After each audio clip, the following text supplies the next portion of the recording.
Hey guys, welcome back here. We've got a bedroom we're working on. We're just about finished up here for the day, but I wanted to show it's kind of a different layout. It's got it's got the door, then it kicks back, and then goes into a big closet. Now, normally I'm the type of guy that likes to just put everything together first, seam it all up, and then stretch it in. But what I had done is I had put that seam together and kind of forgot, forgot about this seam. And I wasn't able to pull enough of this carpet back to put that seam together. So I'm going to show you how I'm going to stretch past this, then put that seam together. And the reason I want to stretch past is because, to put that seam together, I got to make those cuts. I got to cut everything down. Well, then when you go to stretch, everything kind of either, it pulls away, kind of comes apart. So I want to show you how to do that here. So we've got the stretcher set up. And Big Ronnie's back on the camera, so, thanks again, Big Ronnie. And I'm going to hand this over to you, buddy. I'm actually using Big Ronnie's stretcher, and I was joking with him, and I said, hey, this is kind of an antique, but it's really not. This is actually in pretty good shape for you, Big Ronnie. Oh, so. Yeah. That was Bird stretcher. I'm going to have you stand on that board if you don't mind, buddy. Oh, yeah. So we're just going to take a couple pulls in the room, stretch that hallway. Oh. Wow. Don't like it anymore. Don't like it anymore.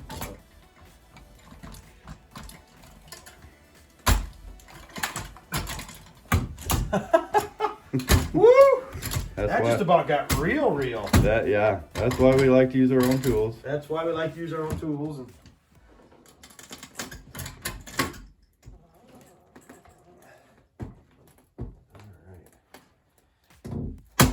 Take a nice stretch there.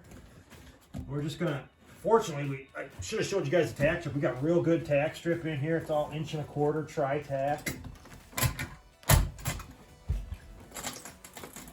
I think I'm gonna try to go one more, Ronnie. What do you think? Oh yeah, that's some big pulls there. Yeah, I'm gonna do one more right here.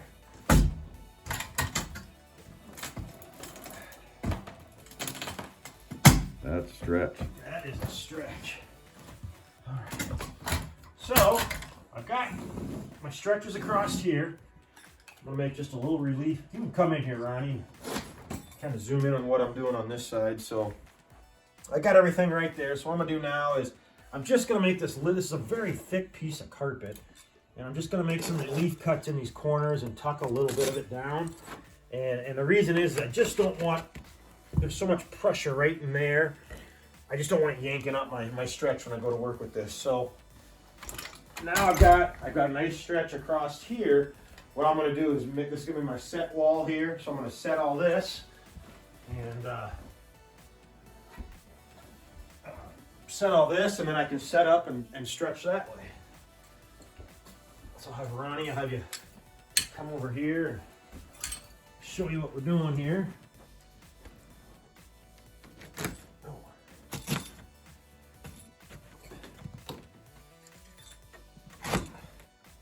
It's on these, maybe a thicker piece of carpet like this. Sometimes when I go to set it too, I like to do the same thing. Just kind of take a little pressure off it there. We got a cable coming up through here. I don't want to forget that. Leave a comment down below if you've left a cable underneath the carpet and then had to come back and. Or you get down, you go to tuck the carpet in here. What's underneath there? What is that? So I'll make we got a little relief cut right here. Okay.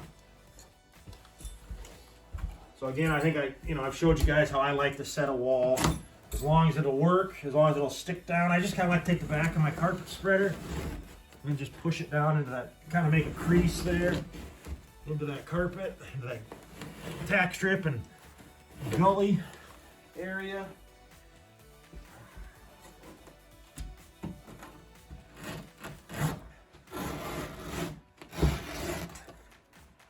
And that's what's nice about those carpet trimmers. It just gives you that nice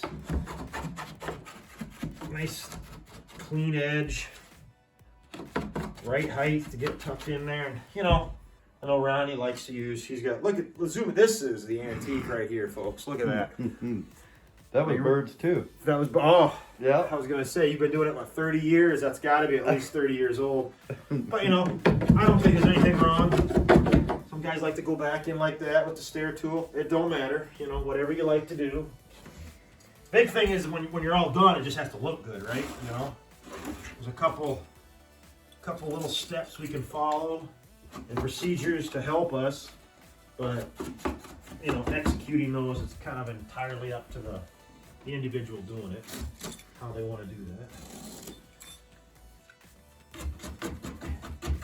And I like to say, you know, like that famous saying, you know, it's not rocket science, but I mean, I still think, you know, carpet installation, that's a skill. That's a skill. When you're when you're a really good installer, that's a skill you're working on your entire career. So I've got 2004, was that 15, 16 years that I've been doing this. And I always kind of make the comment, you know, I thought I was really good 5 years ago, but you know, and I think I was, but you know, I still think I've improved over 5 years ago. And I think that's truly what makes a good installer. You should show them the shingles you just put in there to make it the right height. Yeah, exactly, you know.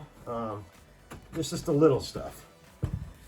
So here, we've got quite a height difference from the carpet to the kitchen floor. And of course, you know, packed full of furniture. That's kind of how we roll. But I'm gonna move that for the time being. So what I'm gonna do here is I've got tack strip in front of it. Oh, I gotta get this live action.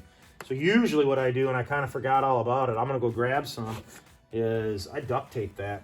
I put that little, I like to have a little space between the tack strip and the backing, because I know that once somebody steps on that, they will feel those.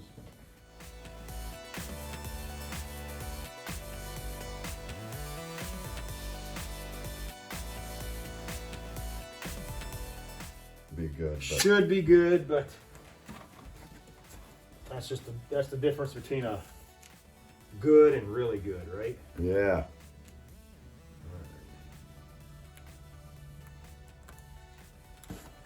So like I said, I like to have that little height in between. It's like a little buffer there, so the carpet doesn't quite go all the way into the tacks. Enough to hold, but at the same time enough to, not so much where it's coming into the back of your foot.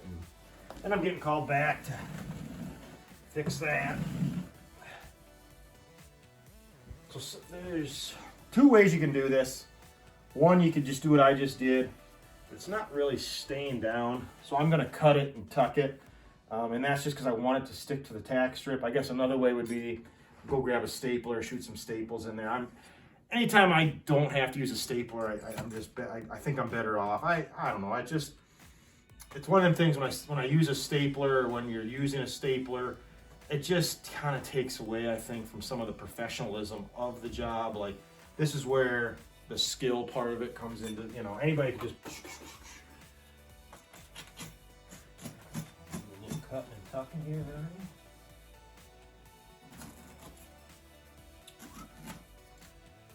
So it is officially winter here in Iowa. We're getting our second snowstorm of the year, and it started snowing. I guess I shouldn't say we're getting it yet because it hasn't gotten here, but Just a couple counties away. a couple counties away, it sounds like. So when I'm going to tuck this carpet in here, I'm holding it down on that tack strip. I don't want it causing a bubble there. Now, some guys might say, well, you know, how are you going to keep that from fuzzing out? And yeah, you can hit that with, you know, I've seen people put silicone, seam sealer. You put just about anything down there that's going to hold it. You know, I'm not going to run back to the shop and grab it for a 3-foot doorway. I'm confident that we're going to be okay. Mm-hmm. What are your thoughts, Ron? You think we're gonna do okay here? Oh yeah, we left the shingles back, so Yeah, I mean, I'm actually tucking quite a bit of carpet down in here. Big Ronnie did leave. I mean, we've got a 3/4 inch height difference. We shingled up to it. So I'm tucking a good 1/2 inch of carpet down into this. But we did another one, a job similar to this, and we were only tucking up to maybe like a 3/8 inch height. We did, on that one, we did use, we had seam sealer that we had used in there to hold that in, because you would at that point, I'd be a little worried about with the high traffic, that fuzzing out on you, and then, you know, getting a call back because, you know, hit it with the vacuum and now we got strings everywhere.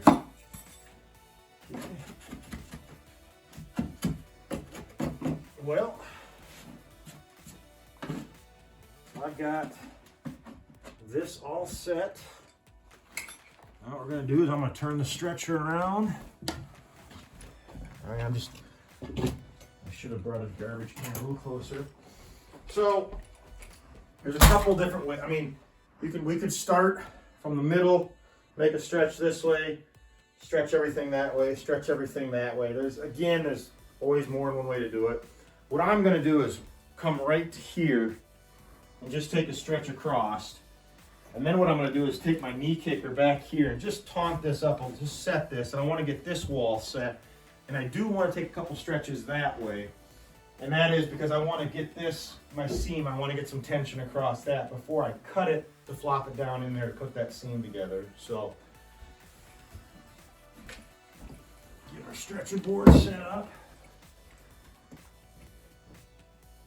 Oh, I think I walked past the pipe, Ronnie. yeah, I put it in the hall. It's right in the hallway, and I walked right by it.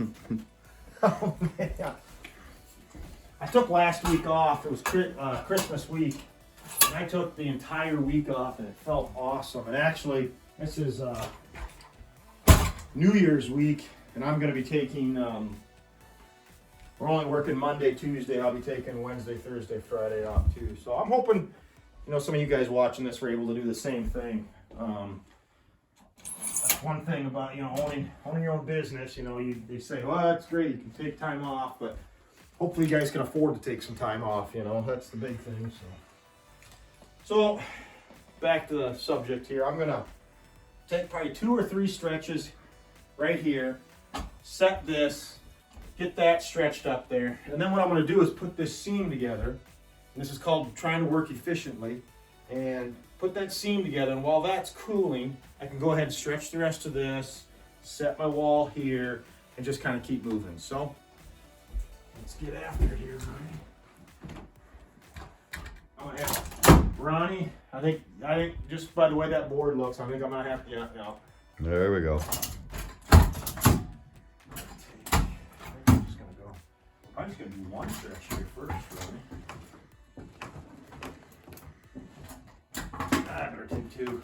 And so I can kind of feel that when I go to stretch that carpet, the whole thing shifted towards me. So I am going to take my knee kicker and just try to kick that back. Nice thing is this is not a pattern, anything like that. So even though that wall might be a little, you know, moved one way or another, as long as I got enough carpet to get into that closet, put the seam together, I'm going to be okay. But we'll give it we'll use a spill guard pad, so it does move a little easier, but the less you have to use this, it's going to equal more years you get to lay floors. So I think I'm just going to do one right here, buddy.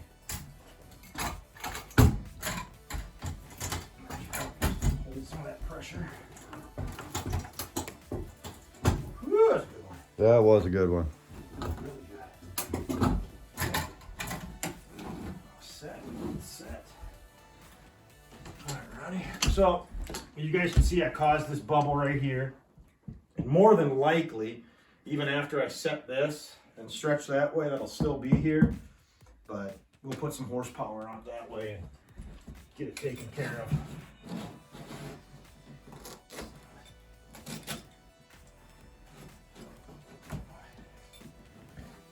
just going to put a little relief cut or two, maybe add just one there. And I'm just going to use the knee kicker just to, because if I go to tuck that right now and then stretch, it's just going to flop out. There's going to be no pressure on it. And so this is just putting some pressure or some tension on it.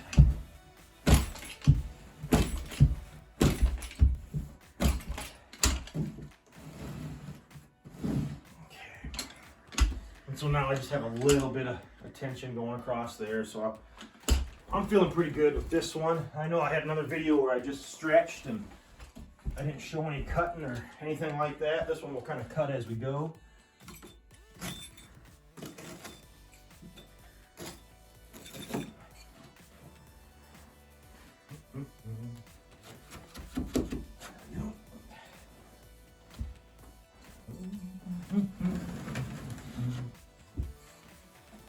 So that one, it didn't set on the tack strip, but it did crease it a little bit.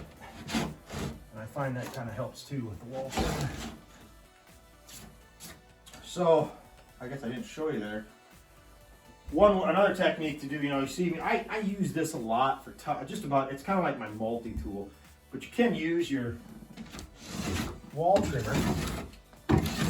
Go ahead and do that. Sometimes, that was a good example of what it sometimes puts a little bubble right there. That's why it's important to come back and get that set on the tack strip. I'll have Ronnie, I'll have you go stay on that board again, and then what I'll do is I'll take a couple stretches towards the closet, and then we'll set up for the next video.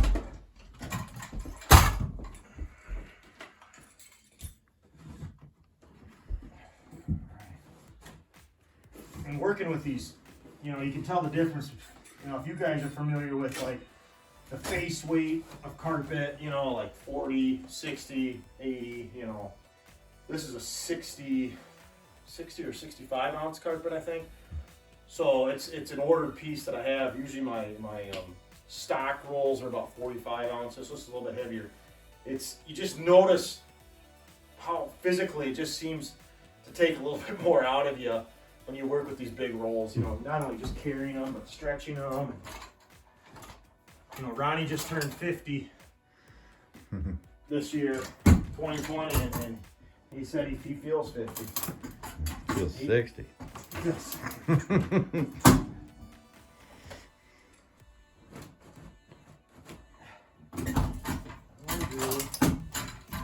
take one right in the corner here, I think. I don't know, can they see that, Ronnie? Maybe, can you?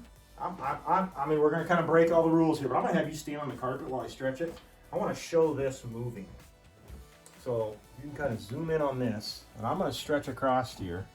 You're going to see what I was talking about earlier, why you don't want to cut this down prior to stretching past. So if you got it, everybody? Mm-hmm. So you can see, and you might say, well, that didn't move a lot, but you know what? It moves enough to where now you can have some issues with that seam coming apart, because the ends of your seam are the most vulnerable parts. And now we got tension on that. So we're gonna go ahead, shut the video off. We're gonna get this all set up, and then I'll join back in with you here shortly, putting that together. All right, guys, here we are back again. So like I said, we got the stretch. We stretched past. We got everything cut in. I got my piece wrangled around in there like I needed to. I've got the seam ready to go, and we're just gonna put this together. I used that seamer down now, so I'm probably not gonna do a whole lot of talking through this, but maybe if I'm feeling good or feeling ambitious, I'll do a little voiceover here. But all right, guys. During when we were making this video, I forgot to make mention that I had actually cut the seam for the closet prior to doing any stretching. I was able to pull the carpet back, the main piece of carpet in the room. I was able to pull that off the wall enough to cut a seam with a row pencil and row cutter. And then the fill piece, the closet piece, I was able to do that as well.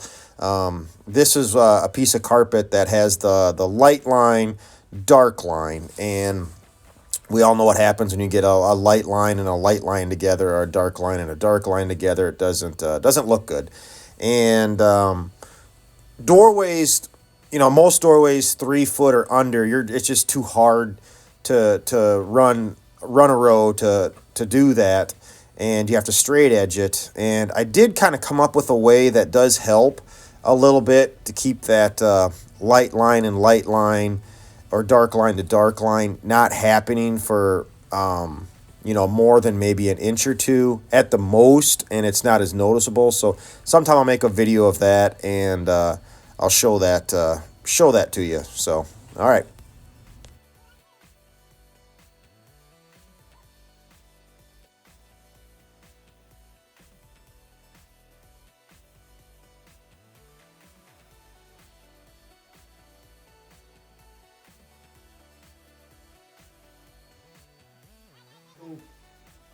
All right, guys, so I took a little break there, but what I went ahead and did is all my set walls, I just went ahead and set them so we don't waste any more time on that. But that's a nice thing. We got that seam together while that seam cooled, put that all together. So I'm just going to make this stretch and then turn my stretcher and stretch my width-wise.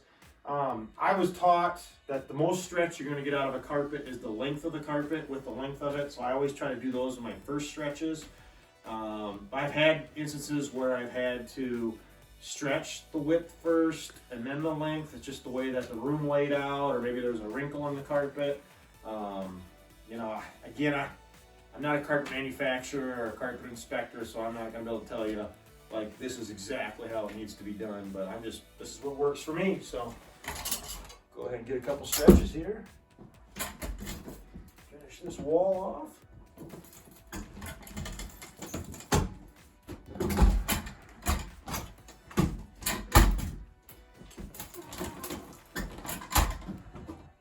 Vent there, Ronnie. That's what I was wondering about. Oh yeah.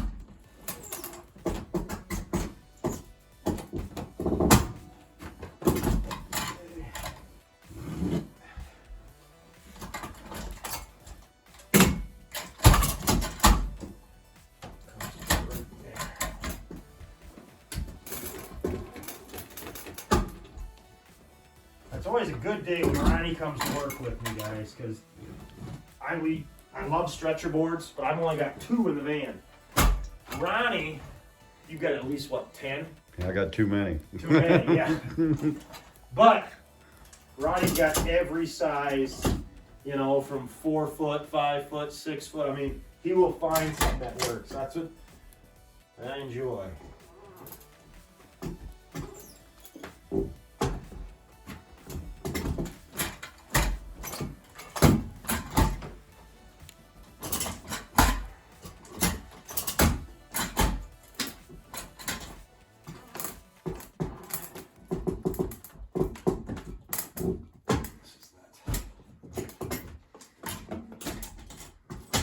Spot right here where it's cut just a little short. We just want to make sure it gets up to the wall.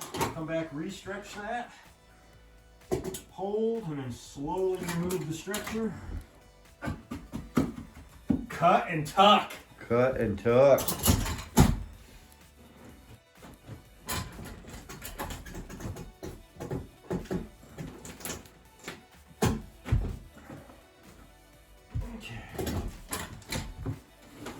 Got everything stretched this way.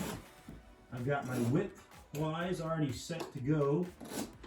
I'm going to go ahead and set this there. Ronnie, you want to move my board? Mm-hmm. I think we were just over 12 feet, so I'm going to shorten this up maximum.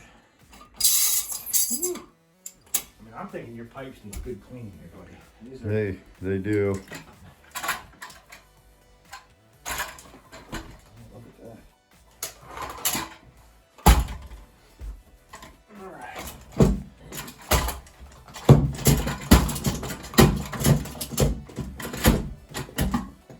Again, now we're stretching the width of the room. I personally feel like I don't get the same like that. I feel like I can just kind of keep stretching and just keep moving. Width-wise, not so much all the time. And I just, I'm barely moving it, and I can feel there's just a lot of pressure in that stretcher handle.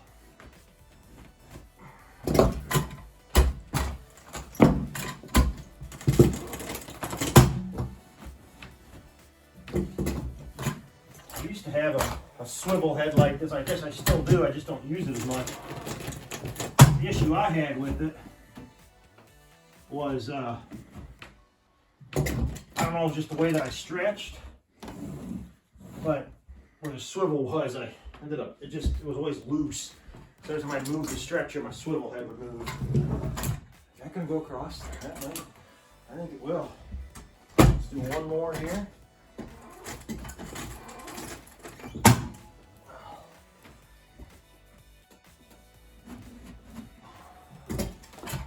Alright, buddy. Oh no, it did, didn't it? It made it. It made it. Ronnie's boards.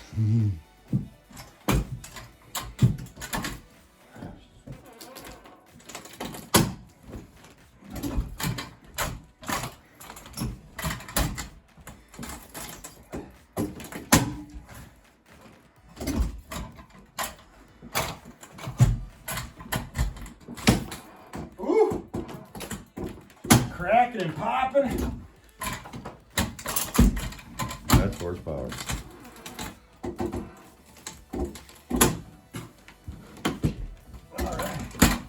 So now I'll show you guys, how I'm all done. So we'll do a quick, hopefully a quick cut in.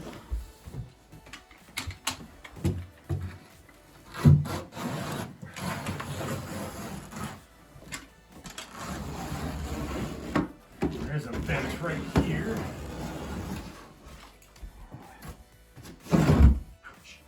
Woo! Sliver? Oh, no, that's when it slipped. It sent my hand into the wall. Ouch.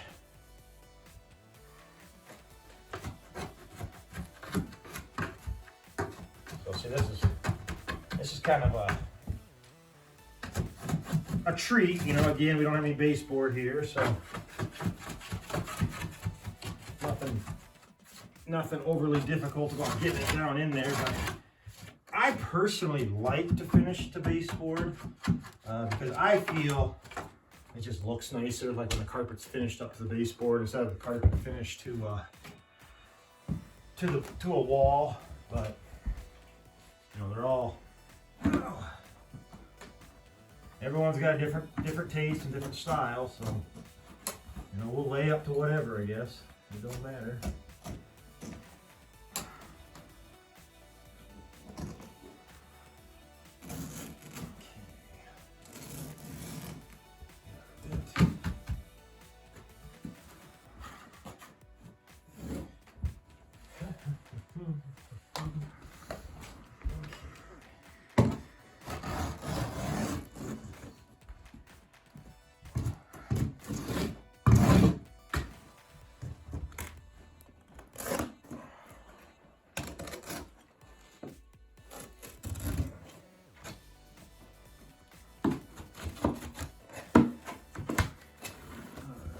There is a vent over on here too, but Johnny, I should have changed the blades Oh yeah. prior to doing this. Wow,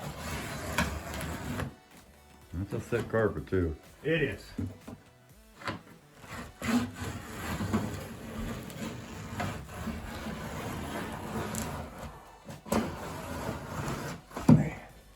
But that's what I said earlier about thick carpets just beat you up. They do. Hopefully, guys, take that in consideration if you're out bidding or measuring jobs by yourself. And the customer's going to go to a store and purchase carpet. Just be aware, or communicate with them that, hey, if you buy this kind of a carpet, this heavy of a carpet. Maybe you want to charge a little bit more for labor, just because some of these you can't even get them into the house by yourself. They're just so big.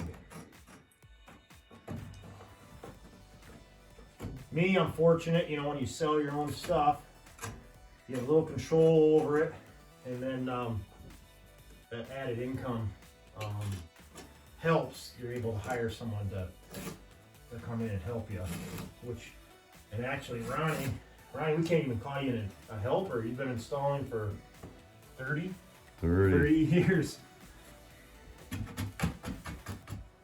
But that's nice. I enjoy having that around.